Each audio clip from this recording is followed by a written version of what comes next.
नमस्कार, आप देख रहे हैं नमस्ते यूपी। मैं हूं आपके साथ उन्नति भटनागर। बुलेटिन की शुरुआत लखनऊ से महत्वपूर्ण अपडेट के साथ। सीएम योगी आदित्यनाथ की कैबिनेट बैठक आज। सीएम योगी आदित्यनाथ की अध्यक्षता में कैबिनेट की बैठक होगी। शाम 4 बजे मुख्यमंत्री आवास पर बैठक होगी। कई अहम प्रस्तावों पर इस दौरान मोहर लग सकती है। तो सीएम योगी आदित्यनाथ की अध्यक्षता में बैठक होगी। शाम 4 बजे मुख्यमंत्री आवास पर बैठक होगी। इस दौरान कई अहम प्रस्तावों पर चर्चा की जाएगी। चर्चा के बाद इन अहम प्रस्तावों पर मोहर लगने की भी संभावना है। तो ये बड़ी अपडेट, सीएम योगी आदित्यनाथ की कैबिनेट की बैठक आज, और इस बैठक में तमाम विभागों से जुड़े अधिकारी और मंत्री शामिल रहेंगे, कैबिनेट मंत्री। और इस दौरान चर्चा की जाएगी विभागों से जुड़े जन कल्याणकारी योजनाओं की।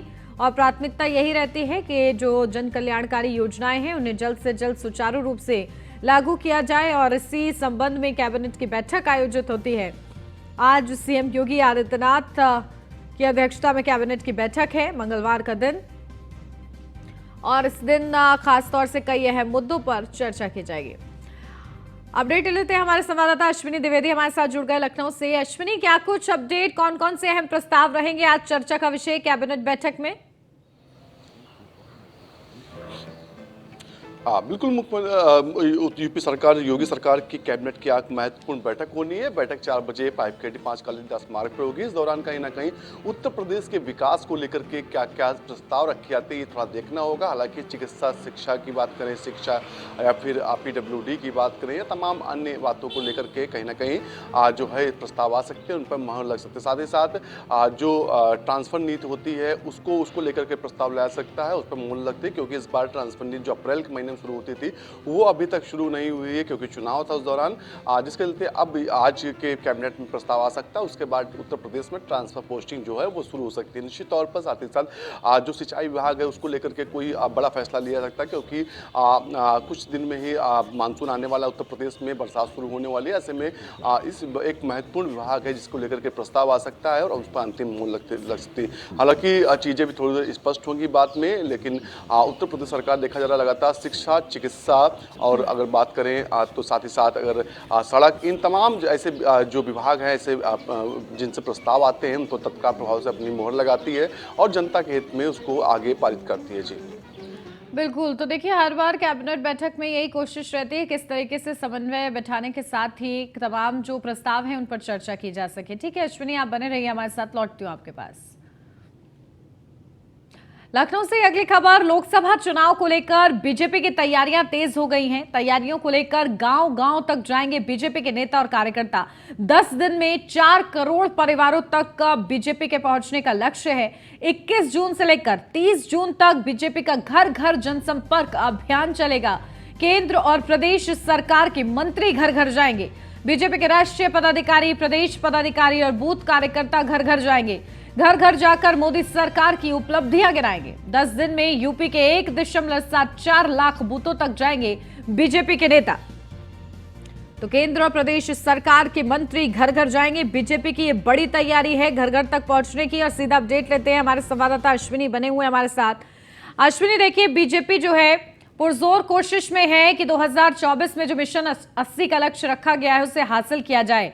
उत्तर प्रदेश में किस तरीके से मेहनत हो रही है, जहां एक तरफ महाजनसंपर्क अभियान चल रहा है और अब घर घर तक पहुंचने की भी तैयारी है। बाकायदा इसके लिए एक सिस्टम भी रखा गया है कि आप मिस्ड कॉल करेंगे टोल फ्री नंबर पर, जितनी कॉल्स रिसीव्ड होंगी उतना ही माना जाएगा कि उतना ही संपर्क हुआ है। तो ये तमाम कोशिशें हैं जो नजर आ रही हैं ग्राउंड जीरो पर। बिल्कुल 2024 में लोकसभा का चुनाव होना है। भारतीय जनता पार्टी का सबसे ज़्यादा फोकस उत्तर प्रदेश में, क्योंकि उत्तर प्रदेश भारतीय जनता पार्टी के जो लिहाज है माहौल के हिसाब से काफ़ी बेहतर है। यहाँ पर उनकी राज्य में सरकार है, साथ ही साथ सरकार बहुत मजबूती के साथ है। तो ऐसे में कहीं ना कहीं भारतीय जनता पार्टी यहाँ पर अपनी स्थिति और मजबूत करना चाहती है, क्योंकि 80 सीटें उत्तर प्रदेश में हैं और 80 सीटें में से जितनी ज़्यादा सीटें भारतीय जनता पार्टी यहाँ पर जीतेगी उतने मजबूत केंद्र में होगी। क्योंकि तमाम जिलों की बात, प्रदेश की बात करें, बिहार की बात करें, राजस्थान की बात करें, महाराष्ट्र की बात करें या फिर हिमाचल प्रदेश की, तमाम जगहों पर स्थिति उतनी बेहतर नहीं जितनी उत्तर प्रदेश के अंदर, क्योंकि उत्तर प्रदेश के मुख्यमंत्री लगातार कहीं ना कहीं वो बेहतर फैसले ले रहे हैं जो जनता के हित में, और जनता उनको स्वीकार कर रही है। निश्चित तौर पर भारतीय जनता पार्टी 80 का लक्ष्य रखे हुए, 80 में 80 सीटें जीतने का लक्ष्य इस बार रखा है, और कहीं ना कहीं उसको लेकर के अभी से जीत तोड़ मेहनत कर रही है। प्रधानमंत्री नरेंद्र मोदी के बतौर प्रधानमंत्री 9 साल का कार्यकाल पूरा हो चुका है, और 1 महीने का इस समय जनसंपर्क अभियान चल रहा है, जो 1 जून से शुरू करके 31 जून तक चलेगा। निश्चित तौर पर अब 21 जून से लेकर के 30 जून तक एक विशेष महाअभियान भारतीय जनता पार्टी चलाने जा रही है, जिसमें 4 करोड़ जो उत्तर प्रदेश के परिवार हैं उन तक 10 दिन के अंदर भारतीय जनता पार्टी के पदाधिकारी, नेता, मंत्री पहुंचेंगे। साथ ही साथ 1,75,000 जो बूथ हैं उत्तर प्रदेश में, वहां तक पहुंचने का काम भारतीय जनता पार्टी के पदाधिकारी करेंगे। निश्चित तौर पर क्योंकि बूथ की राजनीति अगर भारतीय जनता पार्टी की रही वो तो बेहतर रही, उसी का फायदा लगातार चुनाव दर चुनाव भारतीय जनता पार्टी को मिला, क्योंकि पलना प्रमुख, बूथ प्रमुख, इन कहीं ना कहीं इन चीजों को लेकर किसी ने ध्यान, किसी पार्टी ने दिया था, लेकिन भारतीय जनता पार्टी ने उसी पर राजनीति की और कहीं ना कहीं उसके बेहतर परिणाम रहे। अब एक बार फिर इस तरह की राजनीति भारतीय जनता पार्टी करने जा रही है, घर घर के महासंपर्क अभियान करेगी। इस दौरान उत्तर प्रदेश के तमाम जो मंत्री हैं उनको अलग अलग जिलों की जिम्मेदारी दी गई है। साथ ही साथ केंद्रीय तमाम मंत्री हैं जो उत्तर प्रदेश में अब डेरा डालेंगे। साथ ही भारतीय जनता पार्टी के तमाम पदाधिकारी हैं जो उत्तर प्रदेश में अब दिखाई देंगे, वो घर घर के जनसंपर्क अभियान करते दिखाई देंगे। निश्चित तौर पर इस तरह के जब चुनावी प्रचार होता है तो कहीं ना कहीं जनता भी उससे आकर्षित होते हैं। 2022 का भी हाल ही में देखा गया चुनाव था, उससे पहले जो भारतीय जनता पार्टी के या फिर यूं कहें कि केंद्र सरकार गृह मंत्री अमित शाह वो सड़कों पर निकल के पर्चे बांट रहे हैं। तो सोचिए जब एक इतना बड़ा शख्सियत कोई होता है, जब गलियों में जाकर के पर्चे बांटता है, लोगों से मुलाकात करता है, तो उसका सीधा असर जनता पर पड़ता है कि इतना बड़ा नेता हमारे बीच आया, तो निश्चित तौर पर उसका कहीं ना कहीं उनको वापस कुछ किया जाए। अमूमन देखिए विपक्षी पार्टियां उत्तर प्रदेश में, चाहे अखिलेश यादव को देखिए, चाहे उत्तर प्रदेश में प्रियंका गांधी कुछ समय के लिए एक्टिव होती हैं, फिर कहीं ना कहीं गायब हो जाती हैं। तो इन लोगों को कहीं ना कहीं जनता भी नकारती है, जनता के बीच जो जा रहा है उसको जनता स्वीकार कर रही है, और भारतीय जनता पार्टी एक बार फिर जनसंपर्क अभियान शुरू करने जा रही है। जी बिल्कुल। और देखिए बीजेपी को देखते हुए समाजवादी पार्टी और बीएसपी की भी बड़ी तैयारी है। बीएसपी भी गांव चलो अभियान और समाजवादी पार्टी भी प्रशिक्षण शिविर के जरिए कहीं ना कहीं अब कोशिश कर रही है जनता के बीच उतरने की। तो टक्कर मिलने वाली है इस बार बीजेपी को इस अभियान के दौरान भी। बिल्कुल, अगर भारतीय जनता पार्टी की बात करें, भारतीय जनता पार्टी के बारे में कहा जाता है एक चुनाव खत्म होता है दूसरा चुनाव की तैयारी शुरू कर देती है। लोकसभा चुनाव 2024 में जरूर है, लेकिन 2 साल पहले ही इसको लेकर के रणनीति तैयार कर ली गई किस तरीके से काम करना। हालांकि समाजवादी पार्टी और बसपा इस बार थोड़ी एक्टिव जरूर दिखाई देगी, लेकिन बसपा फिलहाल अभी जो सिर्फ और सिर्फ कार्यकर्ताओं के भरोसे हैं, चाहे मायावती खुद हों, वो अभी तक कोई कुछ ऐसा बड़ा स्टेप नहीं उठा पाई जिससे सीधे तौर पर जो उनके कार्यकर्ता हैं वो उत्साहित हो। दूसरी ओर अखिलेश यादव जरूर इस बार एक्टिव दिखाई दे रहे हैं। अब इसमें प्रशिक्षण शिविर चल रहे हैं उनके। समाजवादी पार्टी कल से शुरुआत लखीमपुर से, आज उसका वहां समापन होगा। 80 लोकसभा सीटें हैं, हर लोकसभा सीट पर इस तरह का प्रशिक्षण होगा। लेकिन कितनी मेहनत कर पा रहे अखिलेश यादव, कितना परिणाम उनको रिवर्ट मिल रहा है, कितनी जनता उनको वापस कर रही है, ये बड़ा सवाल है। क्योंकि 2019 का लोकसभा चुनाव हुआ था, सपा और बसपा 2 बड़ी पार्टियां जो उत्तर प्रदेश में थी वो एक साथ आई थी। उसके बाद भी कहीं ना कहीं 14 सीटें मात्र जो हैं दोनों पार्टियां मिलकर, माफ कीजिए 16 सीटें मात्र दोनों सीटें पार्टियां मिलकर के जीत पाई थी। तो ऐसे में कहीं ना कहीं सवाल उठते हैं कि जब 2 बड़ी पार्टियां मिल के भी इतनी जो मात्र 16 सीटें जीत पा रही, तो कैसे इस बार पार पाएंगे? क्योंकि इस बार मायावती ने साफ संकेत दिए कि वो समाजवादी पार्टी के साथ नहीं जाने वाली हैं। तो ऐसे में अगर मायावती अकेले चुनाव लड़ती है तो नुकसान सीधे तौर पर समाजवादी पार्टी का होगा। इसका उदाहरण देखिए, रामपुर का चुनाव हुआ, आजमगढ़ का चुनाव हुआ। आजमगढ़ के चुनाव में बसपा ने मुस्लिम कैंडिडेट गुड्डू जमाली को उतारा था, 2.5 लाख से ज्यादा वोट पाए थे, और कहीं ना कहीं समाजवादी पार्टी के लिए वही कांटा रास्ते का बने थे। और धर्मेंद्र यादव जो उपचुनाव में चुनाव लड़ रहे थे वहां से लोकसभा का, वो चुनाव हार गए थे। ऐसे में कहीं ना कहीं कितनी राह मायावती सपा की आसान करती, ये बड़ा सवाल है। क्योंकि बसपा भाजपा है उसका एक मुखर वोट बैंक हो चुका है जो सीधे तौर पर उससे जुड़ा हुआ है। यहाँ तक भारतीय जनता पार्टी ने जो बसपा का कोर वोटर था वहां तक सेंध मार दी। समाजवादी पार्टी का जो कोर वोटर है वहां से मार ली, लेकिन अभी बस भारतीय जनता पार्टी का जो कोर वोटर है, हिंदुत्व वाला, प्रखर हिंदुत्व वाला वोटर, उसमें भारतीय समाजवादी पार्टी या बसपा आज भी तक सेंध नहीं मार पा रही। तो ऐसे में कहीं ना कहीं अब ये सवाल खड़ा हो रहा, क्या बसपा सपा का नुकसान करेगी या सपा बसपा का नुकसान करेगी? क्योंकि जो अभी राजनीति के जानकार, उनका कहना है कि भारतीय जनता पार्टी का नुकसान कुछ ज्यादा नहीं है। अगर दोनों पार्टी अलग चुनाव लड़ती तो सीधे तौर पर इसका फायदा भारतीय जनता पार्टी को मिलेगा। जी बिल्कुल, तो देखिए तैयारियां जोरों पर हैं, किसको कितना फायदा नुकसान होता है देखना होगा। ठीक है, बहुत शुक्रिया अश्विनी आपका तमाम जानकारी के लिए। बढ़ते आगे, सीएम योगी आदित्यनाथ के गोरखपुर दौरे का आज तीसरा दिन है। 3 दिवसीय दौरे पर वो गोरखपुर में हैं। गोरखनाथ मंदिर में जनता दर्शन कार्यक्रम लगाएंगे। आज भी फरियादियों की फरियाद को वो सुनेंगे। पूर्वांचल के कई जिले से आए फरियादियों को मुख्यमंत्री योगी आदित्यनाथ सुनेंगे और सीधा अधिकारियों को निर्देश वो देते हैं फरियाद सुनने के बाद कि जल्द से जल्द इन समस्याओं का निस्तारण हो, और इसी कोशिश में सीएम योगी आदित्यनाथ रहते हैं। और जनता दरबार का यही उद्देश्य है कि जनता की जो समस्याएं हैं वो मुखिया सुनते हैं और मुखिया उसे अपने अंदाज में सही करवाते हैं और उनकी समस्याओं का निस्तारण करवाते हैं। और यही कोशिश आज भी रहेगी। जनता दरबार के माध्यम से सीएम योगी आदित्यनाथ पूर्वांचल से आए फरियादियों की फरियाद को सुनेंगे, अधिकारियों को दिशा निर्देश देंगे। तो देखिए 3 दिवसीय दौरे पर सीएम योगी आदित्यनाथ गोरखपुर में मौजूद हैं, जहां कल भी विशेष कार्यक्रम हुए। कल उनका जन्मदिन भी था और इस मौके पर भी विशेष कार्यक्रम हुए। आज उनके दौरे का आखिरी दिन है और इस दिन भी वो जनता दर्शन लगाएंगे। अपडेट ले लेते हैं, हमारे संवाददाता हरेंद्र दुबे हमारे साथ जुड़ गए हैं। हरेंद्र, देखिए कल सभी ने देखा कि सीएम योगी आदित्यनाथ का जन्मदिन था, तब भी वो अपने कर्मपथ पर लगातार अडिग थे। तमाम बड़े कार्यक्रमों में उन्होंने शिरकत की थी। आज उनके दौरे का आखिरी दिन है, जनता दर्शन कार्यक्रम रखा गया है। क्या कुछ इस संबंध में अपडेट? उन्नति, हम बताना चाहेंगे अपने दर्शकों को कि खास तौर से उत्तर प्रदेश के मुख्यमंत्री योगी आदित्यनाथ के दौरे का आज तीसरा दिन है और अभी थोड़ी देर बाद ही वो गोरक्षनाथ मंदिर के वृद्धाश्रम में जनता दर्शन का कार्यक्रम लगाएंगे और जनता दर्शन का कार्यक्रम लगा करके पूर्वांचल के अनेक जिलों से पहुंची गोरक्षनाथ मंदिर में जनता का फरियाद सुनने का काम करेंगे। 3 दिवसीय दौरे के दौरान खास तौर से इनका जो मोटो रहा गोरखपुर जिले में, तो सबसे बड़ी बात यह रही कि वो 3 दिवसीय दौरे के दौरान अपना जन्मदिन सेलिब्रेट किए। और दूसरी चीज आपको बता दें कि खास तौर से जिस तरह से उन्होंने सेलिब्रेट किया वह एक बहुत ही बड़ा कदम रहा, क्योंकि जनता को अपने जन्मदिन पर खास उन्होंने एक ऐसी बात कही है कि उन्होंने कहा कि विश्व पर्यावरण दिवस भी था, उनका जन्मदिन था, तो खासतौर से उन्होंने ये कहा कि अपने बीच में अपने आने वाले पीढ़ी को अगर सुरक्षित रखना है तो खास तौर से पर्यावरण संरक्षित करना पड़ेगा। यही नहीं, आपको ये भी बता दें कि उन्होंने पौधरोपण करके पूरे देश की जनता को एक संदेश भी देने का काम किया कि पौधरोपण से जो वायु हमको मिलती है, जो हमें शरीर की संरचना के लिए जो चीज की जरूरत होती है वो पौधे ही देते हैं। तो खास तौर से उत्तर प्रदेश के मुख्यमंत्री योगी आदित्यनाथ ने 3 दिवसीय दौरे के दौरान जहां लोगों की समस्याएं सुनी, देवी देवताओं की पूजा आवाहन किया, रुद्राभिषेक किया, वहीं जनता की समस्या भी सुनने का काम किया और अपना जन्मदिन भी सेलिब्रेट करने का काम गोरखपुर में किया। खास तौर से गोरखपुर की जनता को यह संदेश दिया कि पॉलीथीन मुक्त गोरखपुर होना चाहिए। उसको लेकर के लोगों को शपथ भी दिलाई गई, लोगों को झोला भी वितरण किया गया और खास तौर से तरह तरह के कार्यक्रम आयोजित करके जन्मदिन को सेलिब्रेट करने में गोरखपुर की जनता भी कहीं पीछे नहीं हटी।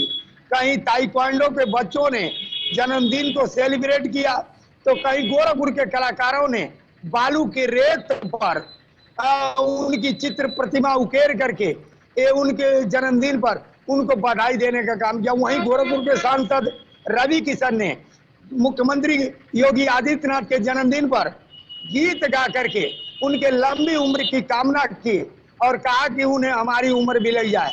तो ये 3 दिवसीय दौरा बहुत अहम रहा और जनता के बीच में मुख्यमंत्री बने रहे। आज भी गोरखनाथ मंदिर में अभी थोड़ी देर बाद जनता दर्शन का कार्यक्रम लगेगा और जनता दर्शन के माध्यम से पूर्वांचल के अनेक जिलों से आई जनता की समस्या सुनेंगे और संबंधित अधिकारी को दिशा निर्देश देंगे। उन्नति हम बताना चाहेंगे, मुख्यमंत्री के जनता दरबार में खासतौर से राजस्व विभाग के अधिक मामले आते हैं, पारिवारिक मामले आते हैं, जिसको लेकर के मुख्यमंत्री अधिकारी को फटकार भी लगाते नजर आते हैं। आज भी उनके जनता दरबार में 600 से अधिक लोग पहुंच चुके हैं और अपनी समस्या का जो है कि फरियाद मुख्यमंत्री से करेंगे। और मुख्यमंत्री किस तरह का आज दिशा निर्देश देते हैं अधिकारियों को, ये देखने वाली बात होगी। फिलहाल मुख्यमंत्री जब सांसद थे तो भी जनता दरबार लगा करके जनता की समस्या सुनते थे, और आज मुख्यमंत्री हैं तो भी जनता की समस्या सुन करके निस्तारण करने का दिशा निर्देश देते हैं। बिल्कुल ठीक है हरेंद्र, आप नजर बना के रखिएगा उनके इस विशेष कार्यक्रम पर। बहुत शुक्रिया आपका। बढ़ते आगे, डिप्टी सीएम केशव प्रसाद मौर्य का फिरोजाबाद दौरा। आज पुलिस लाइन में उतरेगा डिप्टी सीएम का हेलीकॉप्टर। निरीक्षण भवन में अधिकारियों के साथ बैठक करेंगे। व्यापारी सम्मेलन में प्रतिभाग करेंगे केशव प्रसाद मौर्य। दोपहर 2:20 पर आगरा पहुंचेंगे केशव प्रसाद मौर्य। 2:45 पर व्यापारी सम्मेलन में शामिल होंगे डिप्टी सीएम केशव प्रसाद मौर्य। तो विशेष दौरा फिरोजाबाद आगरा का आज डिप्टी सीएम केशव प्रसाद मौर्य का। व्यापारी सम्मेलन में प्रतिभाग करेंगे। दोपहर 2:20 पर आगरा पहुंचेंगे केशव प्रसाद मौर्य। 2:45 पर व्यापारी सम्मेलन में शामिल होंगे। तो डिप्टी सीएम केशव प्रसाद मौर्य का फिरोजाबाद और आगरा का ये महत्वपूर्ण दौरा, जहां पुलिस लाइन में उतरेगा डिप्टी सीएम का हेलीकॉप्टर। निरीक्षण भवन में अधिकारियों के साथ बैठक करेंगे डिप्टी सीएम। व्यापारी सम्मेलन में प्रतिभा करेंगे डिप्टी सीएम केशव प्रसाद मौर्य। तो दोपहर 2:20 पर आगरा पहुंचेंगे। ये पूरा उनका मिनट टू मिनट कार्यक्रम भी आपको बता रहे हैं किस तरीके से आज विशेष उनका दौरा निर्धारित है, और इस दौरे के दौरान वो शिरकत करते नजर आएंगे। कई बड़े कार्यक्रमों में इस संबंध में बड़ी तैयारी की गई है। अपडेट ले लेते हैं, हमारे संवाददाता नरेंद्र शर्मा हमारे साथ जुड़ गए फिरोजाबाद से। नरेंद्र, क्या कुछ update? Deputy CM Keshav Prasad Maurya आज फिरोजाबाद पहुंच रहे हैं, क्या तैयारियां हैं, क्या उनके बड़े कार्यक्रम हैं? देखिए उन्नति, डिप्टी सीएम यहाँ 11:30 बजे हेलीकॉप्टर से पुलिस लाइन आएंगे, उसके बाद सभागार जाएंगे, उसके बाद एक व्यापारी सम्मेलन रखा गया है पालीवाल हॉल में, उसमें शिरकत देंगे और कुछ अपने जो कार्यकर्ता हैं जो रुष्ट चल रहे थे पार्टी से, उनसे भी मिलेंगे। उसके बाद अधिकारियों से मिलकर दिशा निर्देश देंगे, जो पार्टी की नीतियां हैं उनको भी दिशा निर्देश देने का काम करेंगे केशव प्रसाद मौर्य। बिल्कुल, और देखिए अधिकारियों के साथ बैठक भी उनकी रखी गई है। क्या वक्त है उसका, कितना समय वो बिताने वाले हैं फिरोजाबाद में? 11:30 बजे पुलिस लाइन में हेलीकॉप्टर आएगा, उसके साथ वो पुलिस लाइन के बाद वहाँ सभागार में पहुंचेंगे। सभागार का टाइम है, उसके बाद करीबन 1.5 घंटे का टाइम बताया जा रहा है उन्नति। यहाँ 1.5 घंटे रहेंगे और अधिकारी और उसके बाद कार्यकर्ताओं से मुलाकात करेंगे और जो सरकार की नीतियां हैं, जो अपने पार्टी की नीतियां हैं, उनको आगे बढ़ाने का काम करेंगे। बिल्कुल ठीक है, नजर बना के रखिएगा नरेंद्र, बहुत शुक्रिया आपका।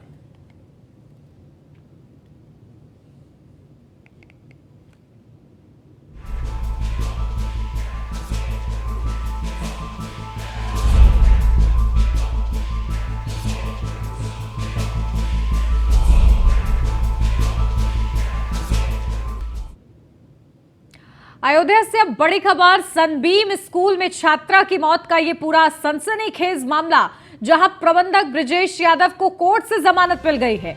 20,000 के बॉन्ड पर 24 घंटे के अंदर जमानत मिली है। 26 मई को छत से गिरकर छात्रा की कथित मौत हुई थी, ये कहा जा रहा है। लेकिन कई बड़े सवाल इस बात पर भी हैं कि आखिर छात्रा की ये मौत है, आत्महत्या है कि हत्या है, और इसी को लेकर ये पूरा जो मामला है वो एक मिस्ट्री बन चुका है, जिसे सॉल्व करने का प्रयास इस वक्त प्रशासन कर रहा है।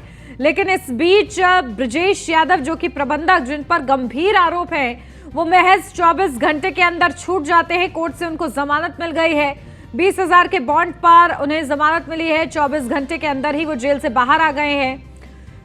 बड़ा ये पूरा मामला है। 26 मई की वो वारदात याद आती है इस पूरे मामले को, जब भी याद किया जाता है कि छत से गिरकर छात्रा की मौत हो जाती है। लेकिन कहा जाता है कि झूले से गिरने की वजह से उसको चोट आई है, और तमाम लापरवाही भी इस पूरे मामले में बरती जाती है।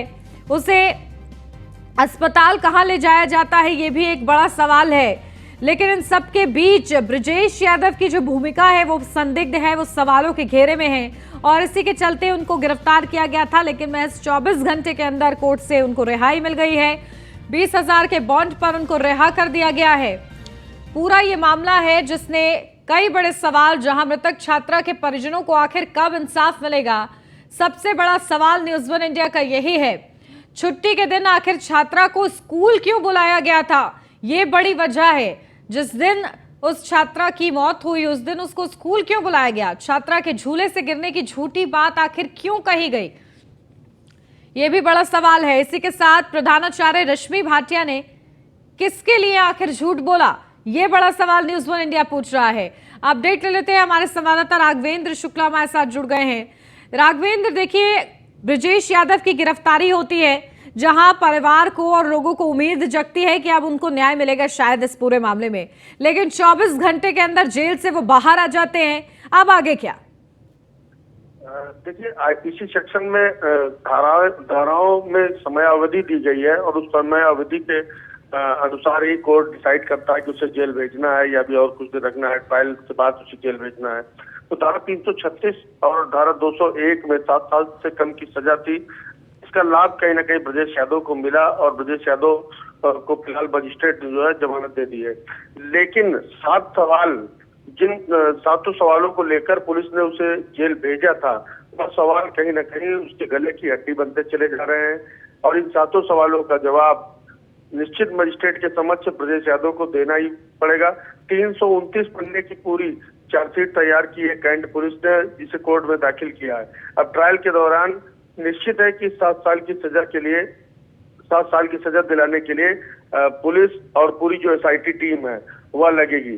लेकिन ये बड़ी विडंबना कहें या कहीं ना कहीं कानून की कमजोरी, जिसे लेकर ब्रजेश यादव की जो बड़ी चूक थी, लापरवाही थी या यूं कहें कि जो सोची समझी रणनीति थी, तो बावजूद ब्रजेश यादव को कहीं ना कहीं कानून का लाभ मिला और ब्रजेश यादव आज जेल के बाहर हो गया। बिल्कुल, और देखिए अब इस पूरे मामले में किस तरीके से आगे जांच बढ़ती है और दोषियों को सख्त सजा होती है, इस पर सभी की निगाहें रहेंगी। ठीक है, बहुत शुक्रिया राघवेंद्र आपका तमाम जानकारी के लिए।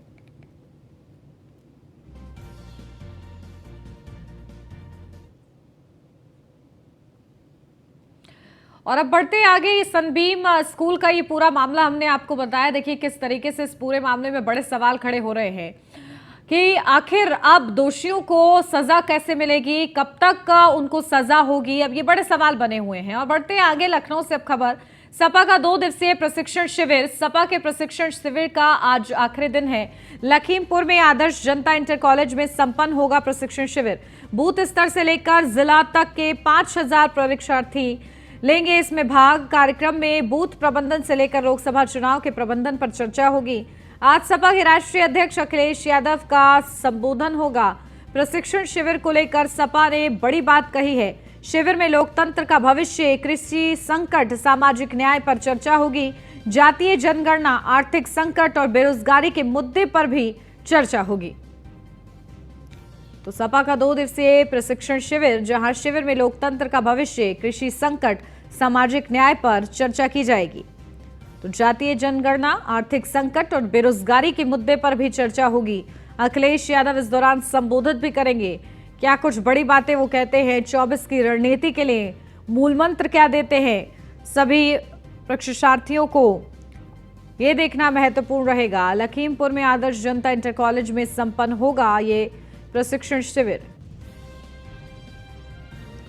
तो कार्यक्रम में बूथ प्रबंधन से लेकर लोकसभा चुनाव के प्रबंधन पर चर्चा होगी। तो आज सपा के प्रशिक्षण शिविर में शामिल होंगे अखिलेश यादव, संबोधित भी करेंगे। शिविर में लोकतंत्र का भविष्य, कृषि संकट और सामाजिक न्याय पर चर्चा की जाएगी। तो ऐसे ये गंभीर मुद्दे जिन पर चर्चा होगी। अपडेट लेते हैं, हमारे संवाददाता अश्विनी द्विवेदी हमारे साथ जुड़ गए हैं। अश्विनी, क्या कुछ जानकारी? देखिए प्रशिक्षण शिविर के जरिए समाजवादी पार्टी भी बड़ी तैयारी में है 2024 के लिए, क्या अपडेट आज की? बिल्कुल, 2024 की तैयारियां सभी पार्टियों ने शुरू कर दी, चाहे भारतीय जनता पार्टी हो, चाहे समाजवादी पार्टी हो या फिर बसपा हो। निश्चित तौर पर ऐसे में कहीं ना कहीं सब लोग अपना अभियान चला रहे हैं। भारतीय जनता पार्टी महाजनसंपर्क अभियान चला रहे हैं, तो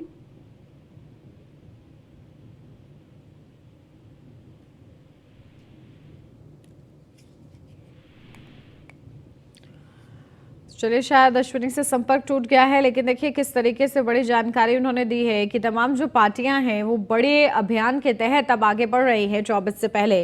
जहां एक तरफ बीजेपी है तो दूसरी तरफ समाजवादी पार्टी प्रशिक्षण शिविर के जरिए बड़ी तैयारी कर रही है। बीएसपी भी गांव चलो अभियान के तहत काम कर रही है। अश्विनी हमारे संवाददाता जुड़ गए हमारे साथ, सीधा उन्हीं का रुख करते हैं। अश्विनी, देखिए बड़ी तैयारी लगातार ग्राउंड जीरो पर नजर आ रही है सभी पार्टियों की, और समाजवादी पार्टी भी पहले से ज्यादा एक्टिव है। बिल्कुल, इस 2024 की कहीं ना कहीं बिगुल बज चुका है। भारतीय जनता पार्टी एक और दिख रही है, जहां पर महा जनसंपर्क अभियान चला रही है, वहीं पर अगर बसपा की बात करें, बसपा गांव चलो अभियान चला रही है। तो समाजवादी पार्टी भी अपने अपने जो उनके कार्यकर्ता हैं उनके लिए प्रशिक्षण शिविर की श्रृंखला चला रही है। और ये जो श्रृंखला है ये 80 लोकसभा सीटें सभी पर होगी। आज कल से इसका जो है वहां से लखीमपुर खीरी से इसका शुभारंभ हुआ था। आज इसका समापन होगा। समापन सत्र में अखिलेश यादव वहां पहुंचेंगे। तमाम जो कार्यकर्ता हैं समाजवादी पार्टी के उनको संबोधित करेंगे, अपनी पार्टी की नीति और नीति के बारे में बताएंगे। साथ ही साथ एजेंडा क्या रहेगा पार्टी का, इस पर कहीं ना कहीं चर्चा होगी और आने वाले समय में सरकार को किस तरीके से घेरना। बिल्कुल, देखिए सभी पार्टियां अश्विनी एक्टिव नजर आ रही है ग्राउंड जीरो पर। बहुत शुक्रिया आपका तमाम जानकारी के लिए। और इसी के साथ इस बुलेटिन में बस इतना ही। खबरों का सिलसिला आगे भी जारी है। आप बने रहिए न्यूज़ 1 इंडिया के साथ।